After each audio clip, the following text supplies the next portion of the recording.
ko doko tayammamu be ke cogodi sababu juman ba to ibe tayammamu ke sababu min ba to fa illam tajidu ma'a fatayammamu sa'idan tayyiba ujuram min be tayammamu la daga yen ni jiti bolo pew ebe yoro mi salli wakati sera salli jiti la ubi akera de fana sobe kumba ba bila janaba bila jiti bolo ebe yoro mi jide te pew ni bi ko ube jide te i bolo pew ni be salli jita salli wakati fana sera ala ko nima ji soro ka salli jita ka tayammamu ke ube ni bana bila joli do de be ela ube bana do de be la ko ji kana magaila janaba bila ko ji kana magaila bana do be la kana ko ni jiye ube joli do be la ko kana ko ni jiye janaba fana bila salli wakati fana nana ete se ka ko ni jiye tayammamu be daga yenni wakati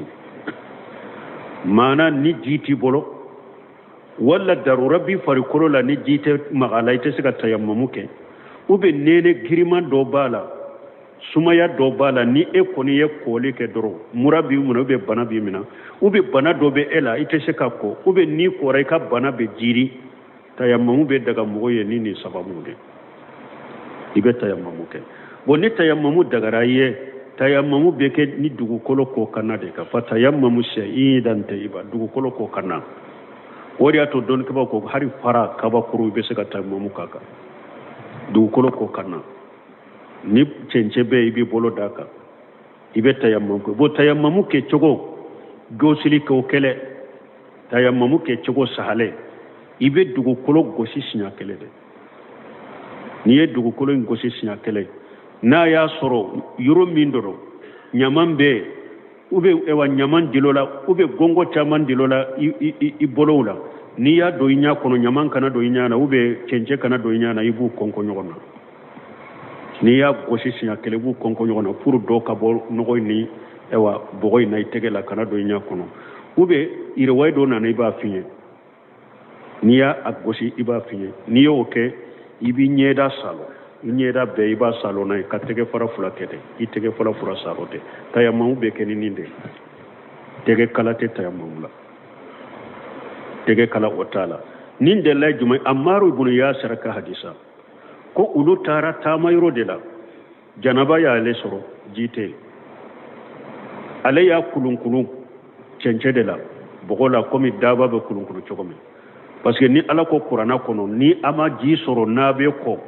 fatayammamu sayyidan tayyiba ayesi ewa buguri senema ayo kere ya ale nyana jibi par koro be soro chogomi ni cence fana bilala no la fo cence be ki par koro be de soro ale kulun la unale aye ko chogo fo chidenye ko janaba ya le soro tamala jitun tale boro ale kulun la cence ka bogola kom ewa bugurila komi daba ba ke chogomi chiden ko ay atumbi wasa iki chide nya bolo fulakete akwa tumbi wasa iki bolo fulake ka dugu kolo gosi chide nyu kete wa euro dollar yufunye ako ibi kinye salona ki tege fara salona nin tumbi wasa odi ato imamu na Bukhari na lebe tayammamu bonda do bafo babu tayammum lil wajhi wal kafaini abafo ni nyebonda ye tayammamu abeke nyeda de la ani tege fara fula awa har qur'ana salliji yoro tegela ani tayammamu yere tegela qur'ana yere yu bono kono salliji yoro ala ko waqsul wa aydaykum ila al marafiq salliji yoro akwa kaka bolo ko kata nongo tayammamu yoro ko wa aydaykum minhu aka bolo salo wa aydaykum minhu aka bolo salo ni bogoyne bugurinye wa aydaykum minhu wa aydaykum minhu qur'ana la ni aydayna na itilaha ninni ma faraka don ke babo bolo yando tege faradiro ima ye qur'ana ko wasariqu wasariqatu faqtu aydiyahuma ala ko jonche ma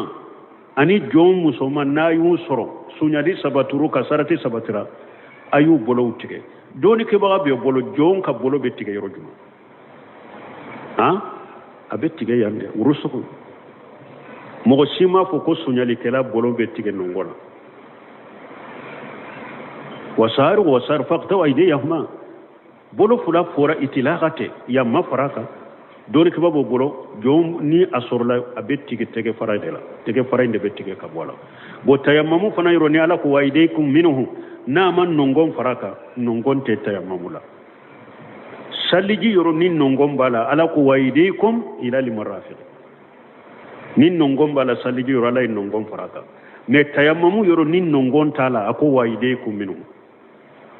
wala tayammamu be kede ka dugu kolon gosi sinya kele ka salo inyeda la ka tege fara fulafu me ni wa fiqh malikiya wulaje wulu be tayammamu kede derbatayini gosili fula ko gosili folo ibi nyeda salo noye dugu kolon gosili fulana ibi kinimbolo salo noye kanatite kana nongona kana kete uyata hadisa dore robeta hadisa inda Abdullah ibn Umar ka mi hadisa masaha hadisa min nana ko tayammamu ibe dugu kolo gosi sinya fulade sinya folo ibe nyeda salonai sinya fulana ibe ibolo ewa kinin bolo salonai ani numan bolo kata nongo hadisa masaha tayammamu yede al wajhi wal kafain nyeda ni tege fara fula ode tayammamu alayhi salam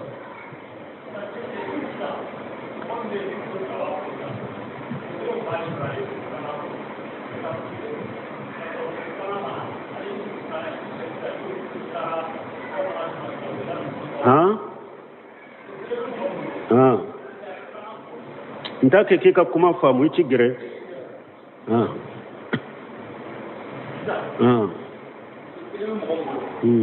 ali plananta nadi musu folen be dasu ni nyoma mi so kana bo tam to planana bon to planana ali tam est ce ali be ben hal ni musu plananga su te dale kana dasu tam folen est ce que be men te woni nyami nyinen ka ko mogo dore ro muso folo tumbe ale bola ka muso folo muso inde tumbe ale kala abe dereso ta ka muso bolo bo sisa ye muso fulana nati muso fulana nale har muso fulana indo yala be daga kata dereso ta aka muso folo fewa islamiya sare la basitala cire sallallahu alaihi wasallam aka muso kononto a kelen kele abeta ifo ka foli bilika ana ibe doni baroke fo kata abesi yoromi abeta labai kashiye wakati dola yere abu be fara nyogonka abesi yoromi muso bebe nyogon soro yube baroke ni da wakati sera munun ka donte wulu beta ka yorola abe si minfe abe tofe donc ola nyogona basitala don ke ko minye je nyogonya wode kana temena che na ka donte minye je nyogonya ka fo nyogonya wode kana temena che na ka donte men ni tara aka sokono haju dore kama ni darura dore kama basiti ka wala do tumbe yamfe wala so ko wakati re sera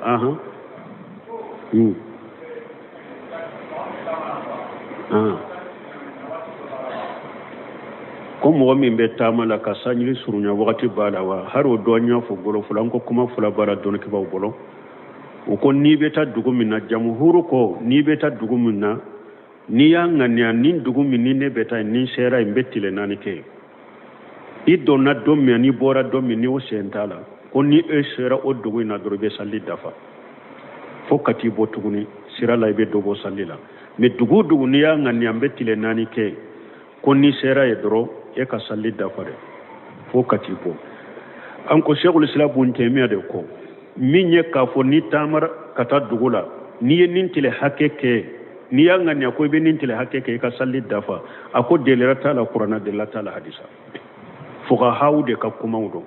ako ala ko dro wayja darab falaysa alaykum junah an taqsuru minas wayja darabutum fil ardi falaysa alaykum junah an taqsuru minas salam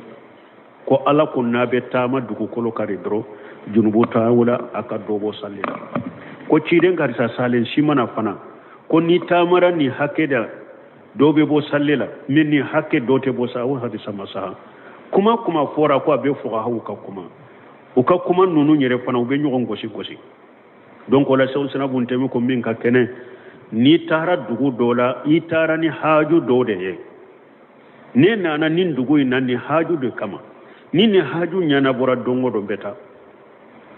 ni e o dugu in sigili na dilolembe haju indela ako har ni san kelenke e yetama dende